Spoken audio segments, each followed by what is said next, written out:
the leadership team concluded that it was not as safe as a regular school.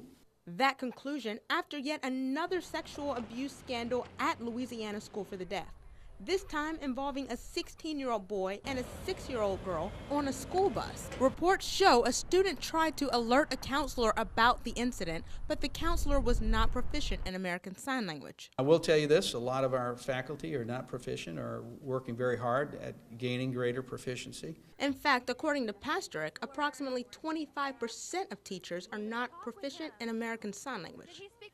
I sat down with a former employee from the school, and for his privacy, we'll call him Tom. He says this type of situation is not uncommon. This last incident that went on that bus, I mean, I've seen it happen plenty of times before, where a kid will come up to a staff member and say, "Hey, this is going on," and the staff member, not understanding them, would yell at them, punish the child that was telling them things, and then completely ignore the issue that the child was trying to bring to the counselor's attention. So, according to Tom, he was hired on with very little knowledge of sign language.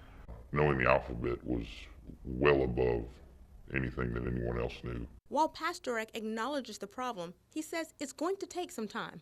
We began two-hour sessions a day at immersion with American Sign Language. We're making progress there.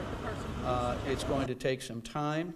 While the sessions have begun, they are not mandatory and not listed as part of the criteria needed before reopening the school.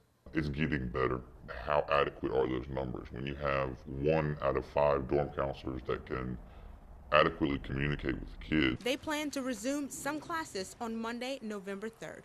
Megan Howard, WAFB 9 News.